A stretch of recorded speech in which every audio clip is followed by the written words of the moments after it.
Class 10th आज हम करेंगे मैथ्स की वर्कशीट नंबर 38 जिसमें कि हम ऊंचाई व दूरी के बारे में पढ़ेंगे और इस चैप्टर में इस्तेमाल होने वाले कुछ शब्द यानी कि शब्दावली के बारे में आज हम जानेंगे।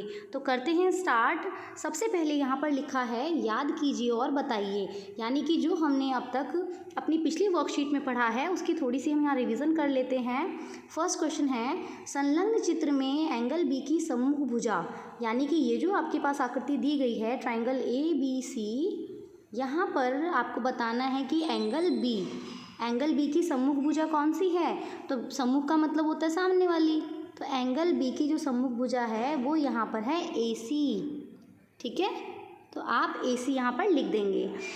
आपके पास क्वेश्चन ऐसे भी आ सकता है कि 90 डिग्री के सामने वाली भुजा को क्या कहते हैं, तब आप उस केस में कर्ण लिख देंगे। ओके, अभी क्योंकि यहाँ आकृति के अनुसार क्वेश्चन पूछा गया है तो आप यहाँ लिखेंगे AC। अब देखते हैं क्वेश्चन नंबर 2, एंगल C की संलग्न भुजा, यानी ये जो एंगल C है इसकी संलग्न यानी इसके साथ वाली जो भुजा है, और साथ वाली भुजा का मतलब ये है कि हम यहाँ BC की बात कर रहे हैं।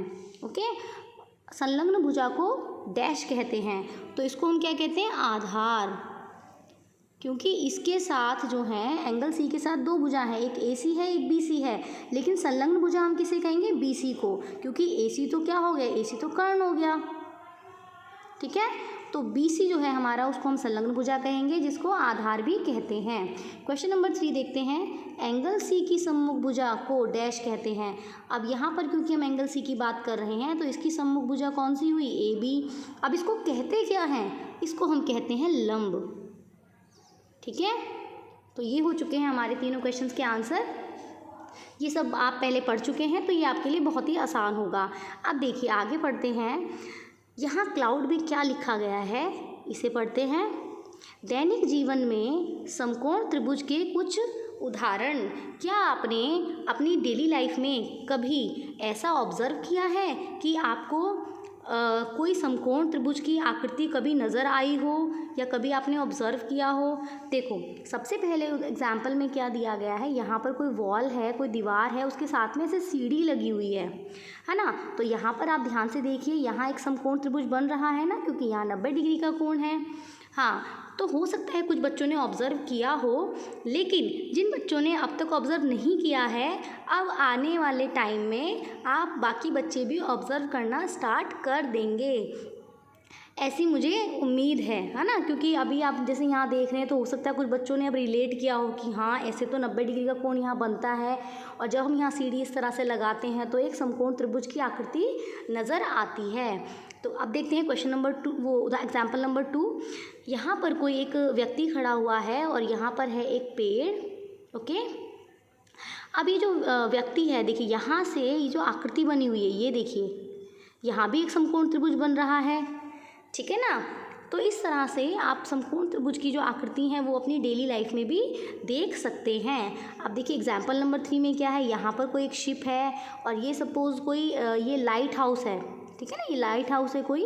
अब यहाँ से ये कोई व्यक्ति इसकी जो ये लाइट हाउस की का जो टॉप है, ठीक है, उसको सपोज़ यहाँ से कुछ देख रहा है, तो यहाँ जो बन रही है आकृति वो भी समकोण त्रिभुज की बन रही है ना। सपोज़ यहाँ पर शिप पर कोई व्यक्ति है, वो इसके शिखर को देख रहा है, लाइट हाउस के शिखर यानी कि जो उसका टॉप वाला जो पॉइंट है उसको जब वो देखेगा तब यहाँ पर समकोण त्रिभुज की आकृति बन जाएगी। ठीक है, और हमें समकोण त्रिभुज की आकृति प्रतीत होगी। अब देखिए एग्जाम्पल नंबर 4, यहाँ पर भी कुछ ऐसा ही है। यहाँ पर एक ही फिगर दी हुई है, ठीक है, और यहाँ पर ये कुछ आर्टिकल्स है, सपोज ये छोटी छोटी नाव सी हमें नज़र आ रही हैं। तो यहाँ से अगर कोई हम इसको देखेंगे, ठीक है, तो यहाँ पे इस तरह से ये समकोण त्रिभुज बन रहे हैं, वो भी 2 नज़र आ रहे हैं आपको। ठीक है ना, 2 नज़र आ रहे हैं, एक ये पहले वाले के लिए और एक ये दूसरे वाले के लिए। यहाँ पर जो समकोण त्रिभुज है वो एक तरह से ना जैसे उल्टी आकृति दी गई है, तो ऐसा नहीं है कि हमेशा आपको समकोण त्रिभुज इसी शेप में नज़र आएगा, इसका उल्टा भी हो सकता है, जैसे कि आपको 4th एग्जाम्पल में नज़र आ रहा है। आई होप आपको सभी बच्चों को ये टॉपिक क्लियर हो रहा होगा, और आज से आप सभी बच्चे भी अपनी डेली लाइफ में समकोण त्रिभुज की जो आकृति होती हैं उन्हें ढूंढने का प्रयास करेंगे कि कहाँ कहाँ पर आपको वो आकृति नज़र आती हैं। ठीक है, और वीडियो देखने के बाद में आप सभी बच्चे मुझे कमेंट बॉक्स में भी लिख सकते हैं कि क्या आपने कभी इस तरह की आकृति देखी है या वीडियो के बाद आपने ऑब्ज़र्व किया है। तो आप सभी बच्चे मुझे कमेंट बॉक्स में अपना जो व्यू है वो ज़रूर देंगे। ठीक है, अब आगे देखते हैं। मैं मान सकती हूँ, यहाँ पर क्या लिखा हुआ है देखिए, यहाँ पे एक ये लड़की की जो है ये लड़की की पिक्चर दी हुई है। अब ये क्या कह रही है देखते हैं। मैं मान सकती हूँ कि अब आप अपने आसपास समकोण त्रिभुज के और अधिक उदाहरण ढूंढ सकते हैं। इस स्थिति में वस्तुओं के मध्य बनने वाले कोणों के लिए हम विशेष शब्दावली, ये देखिए बहुत इंपॉर्टेंट है शब्द, जो कि पूरी आज वर्कशीट का ही टॉपिक है, विशेष शब्दावली का प्रयोग करते हैं। आइए इन कोणों के बारे में सीखें। ठीक है, तो जब आप ये इस तरह के डायग्राम अपनी डेली लाइफ में ऑब्जर्व करते हैं, देखते हैं, तो वहाँ पर कुछ पर्टिकुलर वर्ड्स का इस्तेमाल होता है जो कि बहुत स्पेसिफिक है। आज हम उन्हीं के बारे में पढ़ेंगे। ओके, तो करते हैं फिर आगे के टॉपिक। यहाँ पर जो दो मेन इम्पॉर्टेंट टॉपिक हैं वो हैं उन्नयन कोण और अवनमन कोण। हो सकता है ये शब्द आपने पहली बार सुने हो, लेकिन ये बहुत ही आसान है। जैसे अभी आपने उदाहरण देखे हैं ना, तो उसी पर ये आधारित है। सबसे पहले हम पढ़ते हैं उन्नयन कोण। इसको हम सीखते हैं डायग्राम से पहले। ठीक है, परिभाषा हम बाद में पढ़ेंगे, पहले हम यहाँ डायग्राम देखते हैं। ये कोई प्रेक्षक है। प्रेक्षक मतलब कोई व्यक्ति जो भी यहाँ पर किसी ऑब्जेक्ट को देखेगा। ठीक है, ये कोई व्यक्ति है जिसे हम प्रेक्षक कहेंगे। और यहाँ पर एक वस्तु है, देखिए वस्तु नाम दिया गया है जो कि बी पॉइंट पर रखी है।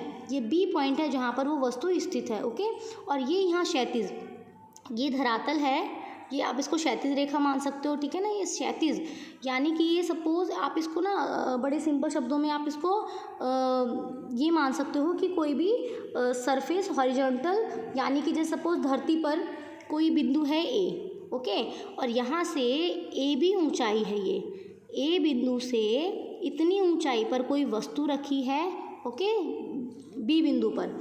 अब यहाँ पर कोई प्रेक्षक है, वो इस वस्तु को यहाँ से क्या कर रहा है, देख रहा है। ओके, ये प्रेक्षक वस्तु को देख रहा है, तब जो इसकी दृष्टि रेखा होगी, जब ये प्रेक्षक देखेगा वस्तु को, तो जब देखेगा तो एक कोई रेखा बनेगी, है ना, उस रेखा को हम क्या कहेंगे, दृष्टि रेखा। दृष्टि रेखा बड़ा आसान है। दृष्टि मतलब विज़न, जिससे कि हम देखते हैं, और ऐसी रेखा जो कि देखने पर बन रही है तो उसको दृष्टि रेखा कह देंगे। बहुत सिंपल है। अब देखिए यहाँ से वो व्यक्ति देख रहा है, इसलिए तो क्या हुआ, दृष्टि रेखा बन गई। इसके बाद में जो ये क्षैतिज रेखा है, ठीक है, ये जो है AC क्या है, क्षैतिज रेखा। अब देखिए क्षैतिज रेखा और दृष्टि रेखा के बीच में जो कोण बनेगा उसी को क्या कहते हैं, उन्नयन कोण। है ना आसान। यानी प्रेक्षक जब किसी वस्तु को, यानी जो कोई वस्तु ऊंचाई पर रखी हुई है, उस वस्तु को प्रेक्षक देख रहा है, तब क्षैतिज रेखा और दृष्टि रेखा के बीच में जो कोण बनता है उसे क्या कहते हैं, उन्नयन कोण।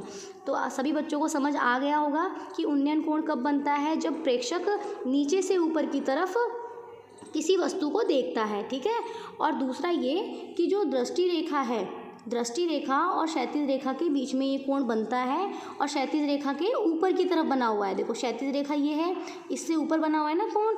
तो ये हमने उन्नयन कोण के बारे में अच्छे से पढ़ लिया है। यहाँ से हम परिभाषा पढ़ सकते हैं। ठीक है, ये आप परिभाषा नोट कर लेना सभी बच्चे यहाँ से।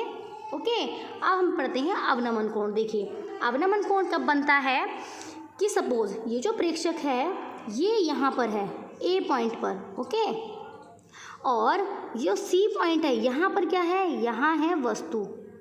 ठीक है, इसका अपोजिट कर दो, यहाँ पर है प्रेक्षक ए पॉइंट पर और सी पॉइंट पर है वस्तु।